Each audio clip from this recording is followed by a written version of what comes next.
우주 영웅들이여, 별밭 탐험가들이여, 독자들이여, 여기 문제가 있다.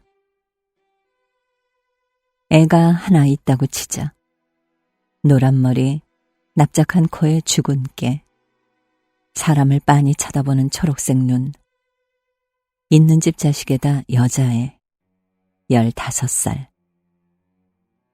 아이는 홀로그램 단추를 누를 줄 알게 된 때부터 줄곧 외계 종족과 최초로 접촉했던 우주 영웅들과 먼 별을 발견한 우주 탐험가들과 개화하는 인류의 우주 시대를 수놓은 위대한 이름들을 꿈꾸었다. 아이는 역대 디스커버리 탐사대원들의 이름을 낱낱이 댈 수 있다. 아이는 우주 연방 지도를 상당히 정확하게 그릴 줄 알고 변경 기지들을 줄줄이 열거할 수도 있다. 지금껏 확인된 50여 종족 각각을 누가 제일 먼저 접촉했는지도 안다. 그리고 16살이 지나지 않았던 소년 할로한이 검은 고자리 91번 베타별에서 외계인의 화염 공격을 뚫고 함장과 조종사를 구하기 위해 달려나갔을 때 남겼던 마지막 말도 낱낱이 알고 있다. 아이는 수학도 좀 한다. 이 애한테는 시군죽 먹기다. 그리고 아이는 우주공항에 얼쩡거리면서 말을 받아주는 사람이면 누구와도 친구가 되어 우주선에 태워달라고 조르곤 했고 14가지 모델의 우주선을 조종할 줄 알았다. 아이는 늦게 꼽히는 유형인데 말인즉슨 가슴에 달린 작고 덜 여문 것 탓에 거의 사내로 통할 수 있다는 뜻이며 신체적 욕구가 있긴 했지만 아이에게 사랑이란, 그 위대하다는 사랑이란 그저 어른들이나 하는 별 의미 없는 것이었다. 하지만 아이는 청소년용 우주복을 70초 만에 안전고리까지 다 채워가며 입을 수 있다. 이제 여러분은 이 여자의 정식 이름은 코아틸리아 캐나다 캐스지만 다들 그냥 코아티라 부르는 이 코아티 캐스를 좀 알게 됐을 것이다. 그리고 이 애가 16번째 생일 선물로 작고 튼튼한 소형 우주선을 받았다고 가정해보자.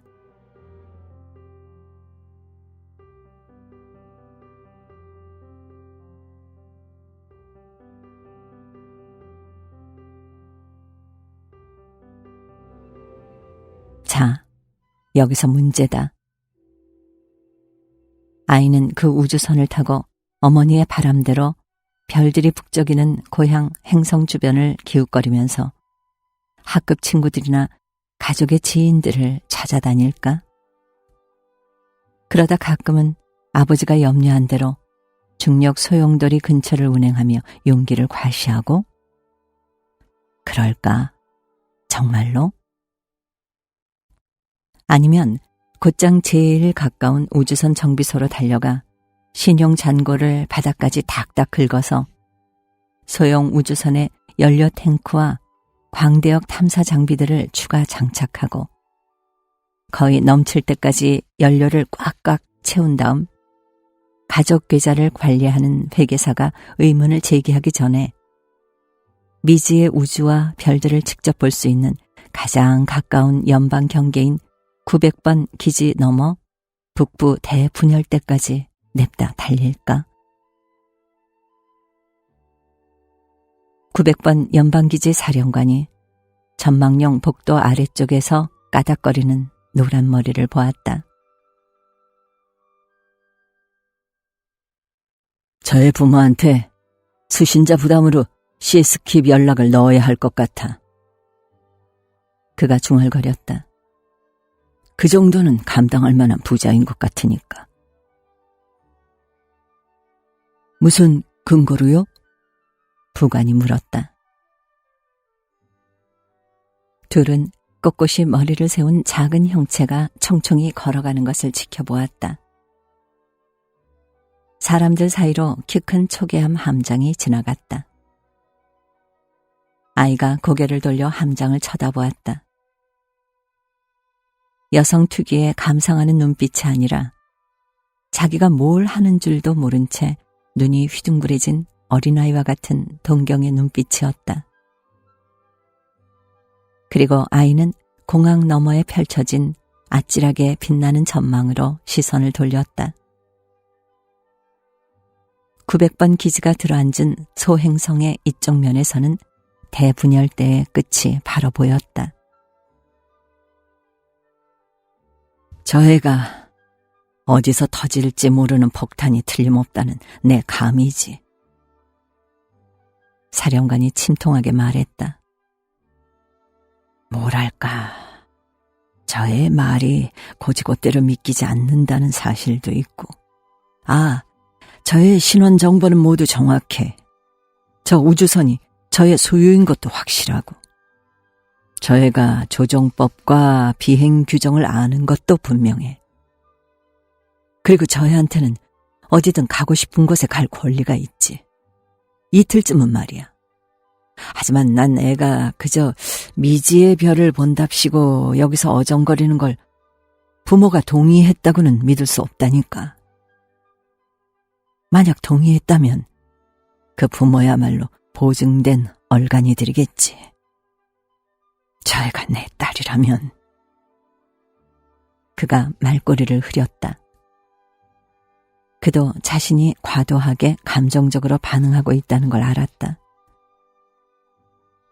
그에게는 저 애의 부모에게 연락할 만한 뚜렷한 구실도 없었다. 동의를 해줬겠죠. 부관이 위로하듯 말했다. 부모들이 달아준 게 틀림없는 저 추가 연료 탱크들과 광대역 장비들을 보세요. 사실 코아티는 거짓말을 하지 않았다. 아이는 사령관에게 자기가 여기 오는 걸 부모님이 반대하지 않았다고 말했다. 정말이었다. 부모님은 그런 걸 꿈도 꾸지 못했으니까. 아이는 천진하게 덧붙였다. 제가 장거리 여행을 하고도 확실히 집으로 돌아갈 수 있도록 제 우주선에 달아주신 저 추가 연료 탱크들 보이시죠? 아참, 아저씨. 전 제 우주선을 코카 1호라고 부르는데 너무 공식적인 이름처럼 들릴까요? 사령관이 회의적인 어조로 툴툴거리며 관심을 돌리자 둘은 초기함 함장이 기다리는 사무실로 돌아갔다. 900번 연방기지에서 가장 유능한 보급팀이 귀한 시한을 한참 넘기고도 돌아오지 않아 이제 공식 실종 선언을 하고 수색대를 꾸려 수색에 나서야 할 때였다. 코아티케스는 외부에 접한 기지 바깥쪽 구역들을 거쳐 연료 보급소로 향했다. 변경지역 출입 허가증과 홀로그램 항해도를 얻으려면 이 기지에 들러야 했다. 이왕 온 김에 연료 탱크를 꽉꽉 채울 참이었다. 항해도만 아니었다면 혹시라도 누군가에게 제지당하지 않을까 걱정했던 아이는 기지에 들르느니 그냥 쉬지 않고 가는 위험한 방안을 택했을 것이다. 하지만 이제 출입 허가증도 받았겠다. 아이는 처음 와본 매혹적인 변경 연방기지 탐방을 즐기고 있었다. 다만 그토록 오래 꿈꿔왔던 자신의 진짜 목표, 바로 자유와 아무도 탐험하지 않은 우주와 감춰진 이름 없는 별들을 향해 출발하는 게 늦어지지 않는 선에서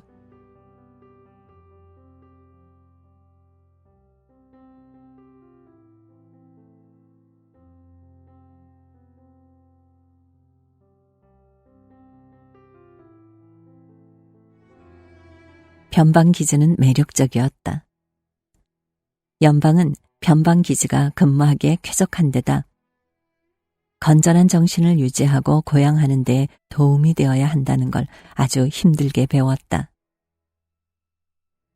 그래서 먼 곳에 있을수록 이동거리가 멀면 멀수록 기지는 더 사치스럽게 지어지고 관리되었다.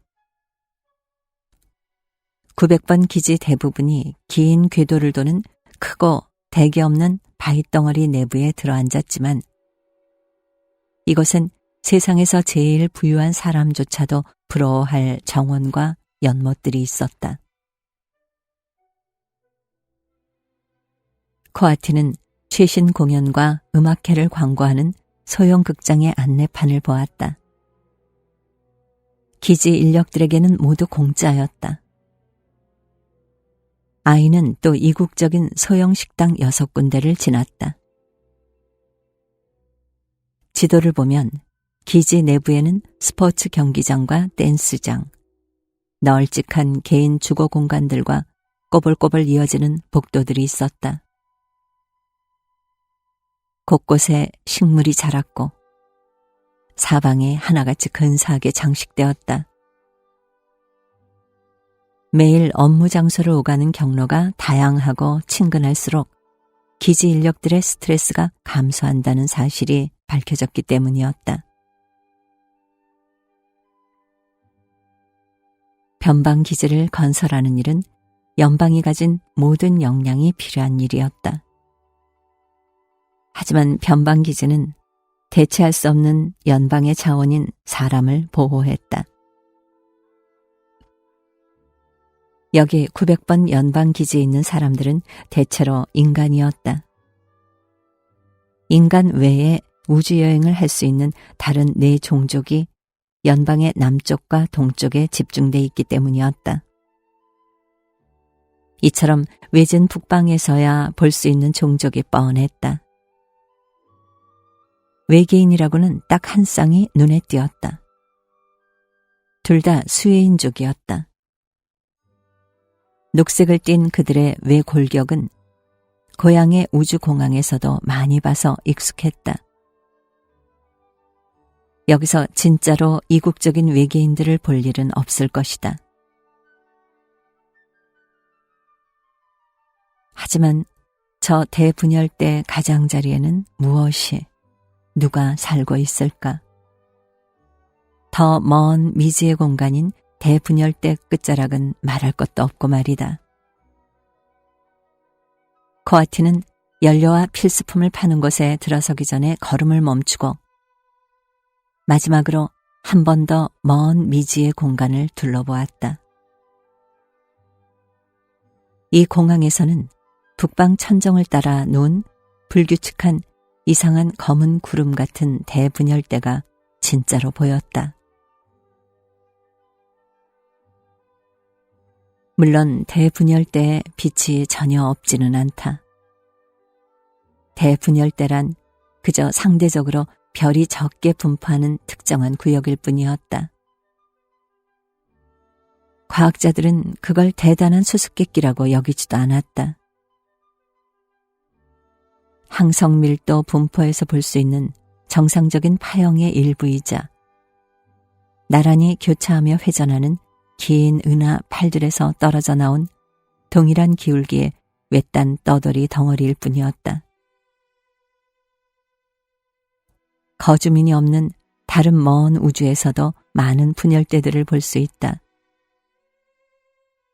이 분열대는 그저 어쩌다 보니 불규칙한 구체를 닮은 연방 우주에서 쓰기 편리한 북방 경계가 되었을 뿐이다.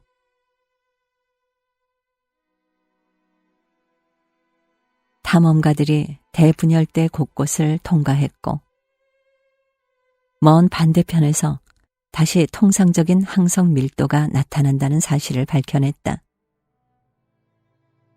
거기서 가능성 있어 보이는 행성 몇 개가 목격되기도 했다. 한 번인가 두 번은 제일 먼 구역에서 외계 전파인 듯한 것이 잡히기도 했다. 하지만 저편에서는 어느 것도 어느 누구도 오지 않았고 남쪽과 동쪽으로 천천히 팽창하고 있는 50개 종족 연방은 애써 새로운 첫 번째 접촉을 찾아다니지 않아도 될 만큼 이미 처리해야 할 일이 너무 많았다. 그래서 이 대분열대는 거의 손대지 않고 남겨졌다. 코아티가 연방 중심쯤에 위치한 고향별과 고향 행성인 카이만 항구에서 이처럼 빨리 진짜 변경에 닿을 수 있었던 것도 이 대분열대가 가까운 곳에 있었기 때문이었다.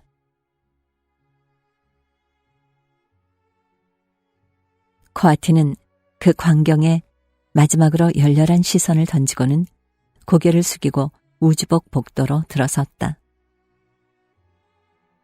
코아티의 작은 우주복이 진짜 우주인들의 우주복 사이에 걸려 있었다. 아이는 거기서 소행성 표면으로 나가 나중에 들어온 커다란 정찰용 초기암 탓에 더욱 작아 보이는 코카 1호를 찾았다. 들뜨긴 했지만 아이는 훈련받은 대로 주의 깊게 정해진 선체 점검을 하고는 이윽고 우주선을 연료 보급소로 끌어가도록 예인장치에 신호를 보냈다. 여기서 산소와 물, 그리고 표준형 휴대 식량뿐이긴 하지만 먹을 것도 비축할 작정이었다. 비싼 것들만 잘 피하면 보급품을 넉넉히 챙길 수 있을 정도의 신용은 정립돼 있었다.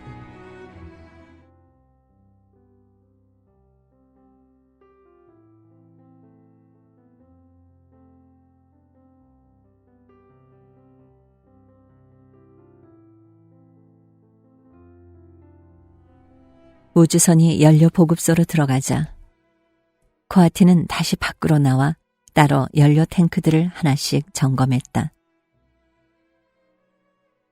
덩치 큰 여성인 연료 보급소장이 안면 보호판 너머로 혈색 좋은 장밋빛 얼굴을 빛내며 아이의 열의에 싱긋 웃음을 보냈다. 실제 작업을 하는 신참 연료 충전원이 줄줄이 달린 코아티의 추가 연료 탱크를 보고 농을 걸었다. 대분열대를 건널 참이에요? 다음번에는 어쩌면요. 언젠간 확실히 그럴 거예요. 아이도 마주보고 싱긋 웃었다. 안내방송이 나왔다. 경쾌한 목소리가 보급선 등록번호 914번 복호호에 공식적으로 실종 선고가 내려졌으며 1단계 수색 작업이 시작될 예정이라고 알렸다. 근처를 오가는 모든 우주선은 에이스 부두 부근에서 마지막으로 목격된 그 표준형 보급선 수색에 협조해야 한다. 보급선은 탱크들을 줄줄이 달고 있어서 쉽게 알아볼 수 있다. 아니, 정정합니다. 에이스 부두가 아닙니다. 복호호가 마지막으로 구축한 보급소는 북위 17분 50초, 서경 15분 30초, 반경 18지점에 있는 행성에 있습니다. 안내방송이 되풀이해서 나왔다. 그 행성은 구비 Z 4분원에 있는 아주 먼 곳으로 통신범위 바뀝니다.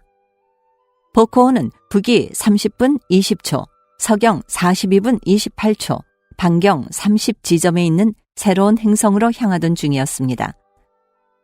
이 경로와 가까운 곳을 지나는 모든 우주선은 매시간 정각에 1분간 전파 수색을 진행해 주시기 바랍니다. 수신된 건 무엇이든 기지 구역으로 보내주셔야 합니다.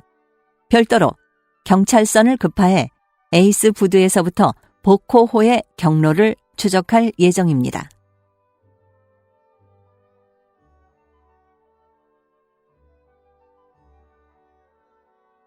모든 좌표가 되풀이해서 방송되었다.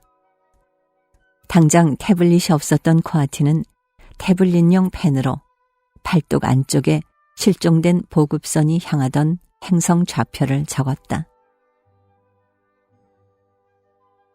통신 범위를 넘어가면 보고는 어떻게 해요? 아이가 연료 보급소장에게 물었다. 통신관이라는 게 있어요. 아주 조그만 우주선 같은 거죠. 통신관은 시스킵 점프를 3번 할 수 있어요. 통신범이 바깥에서 일할 때는 착륙할 때마다 통신관을 보내게 돼 있어요. 그 4분원에도 곧 통신 중계기가 설치되지 않을까 싶네요.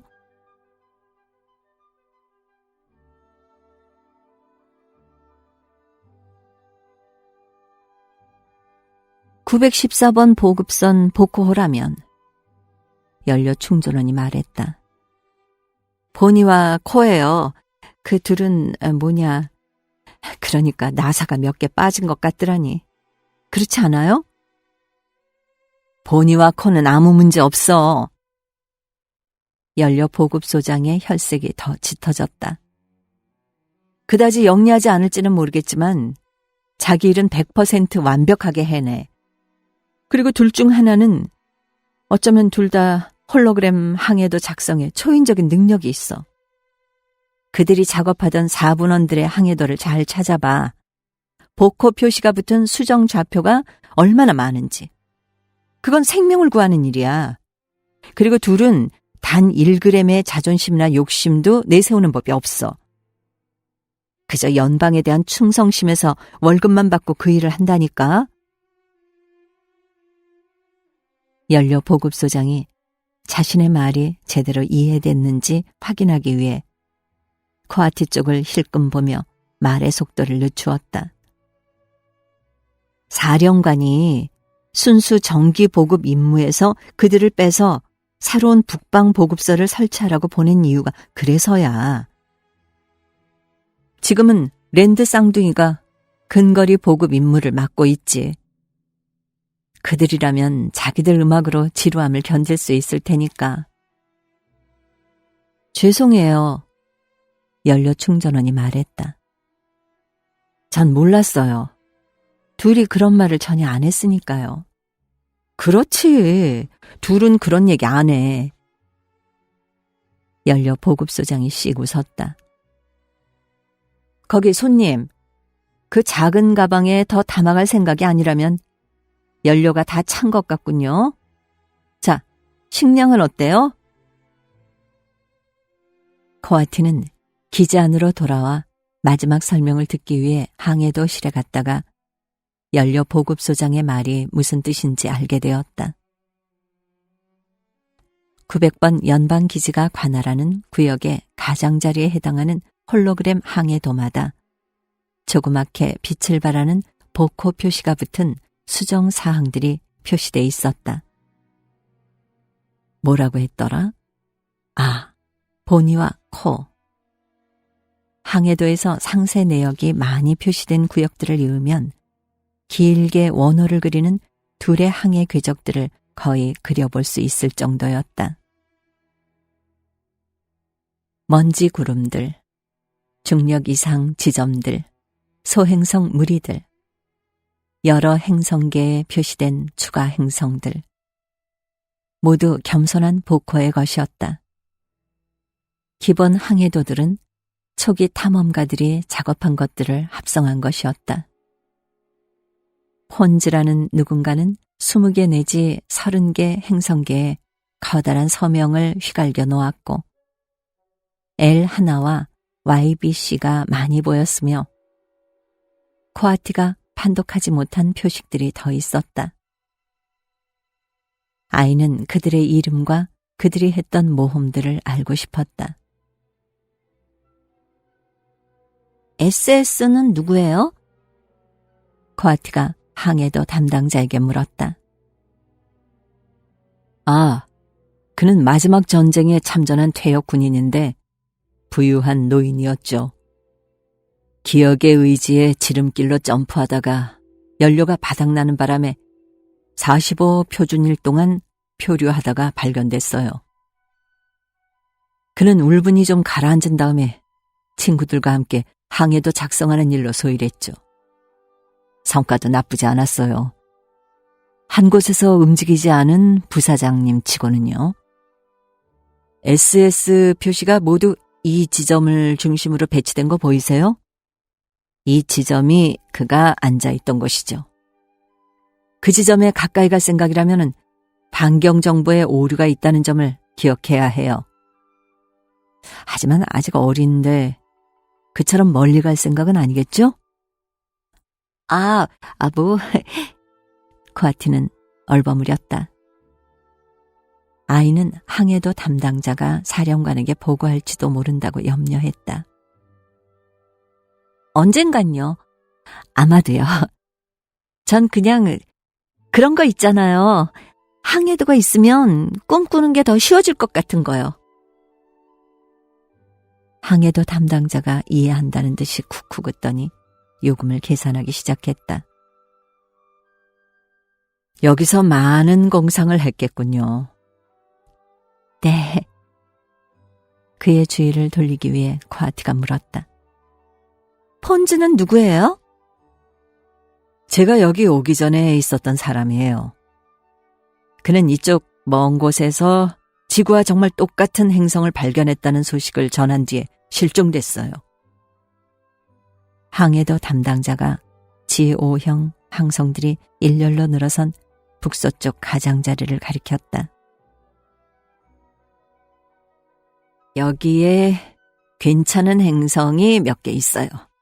제일 먼 것이 잃어버린 정착지가 있던 곳이고요. 덧붙여 말하자면 거긴 절대 가까이 가서는 안 될 곳이에요. 저렇게 멀리 나갈 일도 없겠지만요. 북위 35분 12초, 서경 30분 40초. 모두 900번 연방기지 기준으로 반경 32지점, 즉 320억 킬로미터 떨어진 지점에 있어요. 저희는 도를 생략해요. 여기선 그건 상수거든요. 북위 89도, 서경 70도예요. 제가 이곳에 온 직후에 모종의 전염병이 돌아 정착지 사람들이 모조리 죽어버렸어요. 우리가 경고 위성들을 배치했죠. 자, 이제 목적지를 정해주세요. 거기까지는 무료로 항해도를 받으실 수 있어요. 나머지는 지불하셔야 하고요. 추천할 만한 데 있으세요? 제 첫 여행지로요. 첫 여행지라. 저희가 제공하는 기점 경로를 타고 에이스 부두로 가는 건 어떨까요? 이 기점 3점프 경로예요. 깔끔한 곳이죠. 오두막과 민물호수, 실험실들이 있고요. 거기 사는 사람은 없지만 저희 기지에는 장기 휴가 때마다 친구들과 함께 거기서 지내는 지질학자가 있어요. 가져가신 탐사 기구들로 마음껏 잔치를 벌여도 돼요. 거기서 들여다보는 건 뭐든 한 번도 연구된 적이 없는 것들이니까요.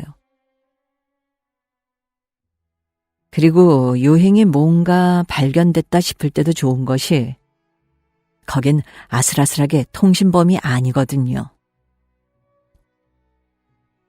어떻게 통신범위를 벗어난 장소들이 있을 수 있죠? 그런 얘기가 자꾸 들려서요. 대분열대 때문이에요.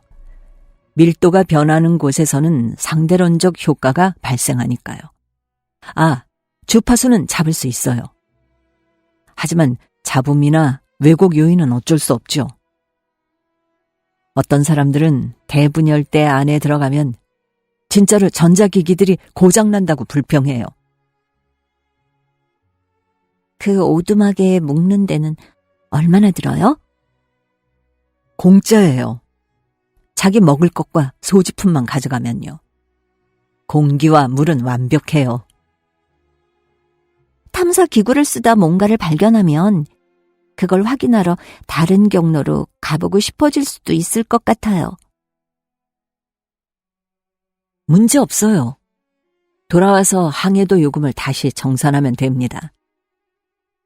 하지만 돌아다니실 거라면은 여기 소용돌이 상황을 늘 주시하셔야 합니다.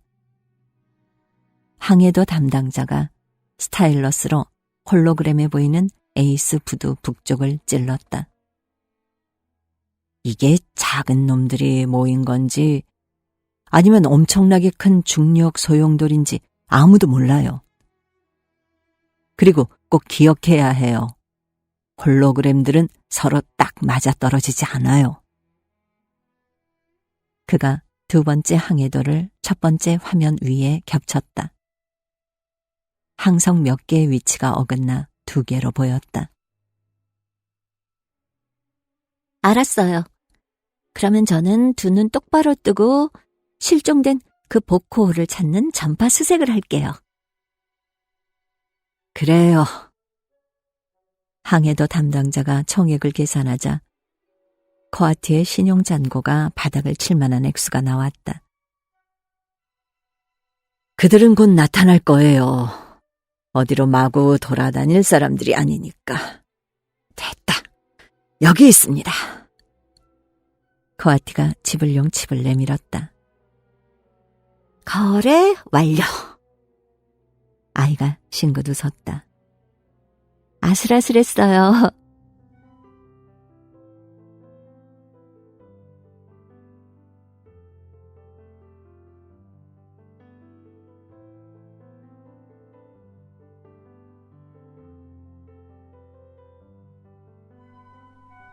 여전히 우주복을 입은 채 항해도 카세트들이 든 주머니를 끌면서 코아티는 중앙복도의 거대한 조망용 창으로 보이는 바깥 광경을 마지막으로 구경했다. 결정을 내려야 했다. 사실 결정할 건 두 가지였는데 지금 급한 건 재미없는 쪽이었다. 부모님과 관련해서 뭔가를 해야 했다. 그것도 통신을 확인하는 사람 아무한테도 자기 위치를 드러내지 않고서. 분명 부모님은 지금쯤 집 주변의 모든 구역에 신호를 보냈을 것이다. 코아티는 속으로 움츠러들었다가 좋은 생각을 떠올렸다. 카이만 항구 근처 행성에 사는 언니는 수십 번 스킵을 한 수신자 부담 연락이라도 흔쾌히 받을 수 있을 만큼 신용이 빵빵한 사람이랑 결혼했지. 게다가 논리적으로 그럴듯하기도 해. 좋았어. 통신실은 문 하나를 건너뛴 옆방이었다. 걱정 안 하셔도 돼요. 코아티가 파울러라는 이름의 여성에게 말했다. 형부가 그 행성 은행가예요. 옆에 있는 그 엄청나게 큰 천체력에서 확인해 보셔도 돼요. 자벨로, 헌터 자벨로라는 이름이에요. 파울러가 조심스럽게 아이의 말을 따랐다. 왕자들 항구편에서 찾아낸 내용이 아이가 한 말 그대로였다. 간간히 스타일러스를 빨아가며 코아티는 썼다. 사랑하는 언니야, 내가 뭘 했게? 나 900번 연방기지에 왔어. 여기 굉장해. 좀 돌아보고 집에 가는 길에 언니한테 들를게. 엄마 아빠한테 다 괜찮다고, 우주선이 꿈결처럼 난다고, 정말 정말 고맙다고 전해줘. 코아티로부터. 됐다. 이 정도 문구라면 누구한테도 의심을 사지 않고 제 역할을 해낼 것이다. 아빠가 900번 연방기지에 연락할 때쯤이면 그러실지 어떨지는 모르겠지만 나는 이미 떠난 지 한참 됐을 것이다. 자, 그럼 코아티는 혼잣말을 하며 바깥 공항으로 향했다. 이제 결정해야 할 큰 문제가 남았다. 진짜 어디로 가지?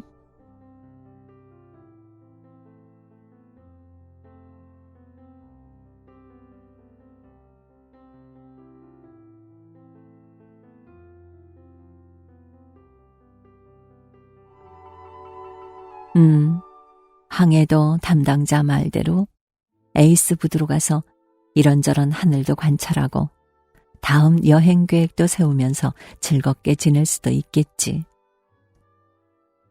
아이는 우주의 광대함과 미지의 세계가 주는 서늘한 느낌에 아주 약간 압도되었다. 항해도에 등록되지 않은 중력 소용돌이에 갇히면 어떻게 될까?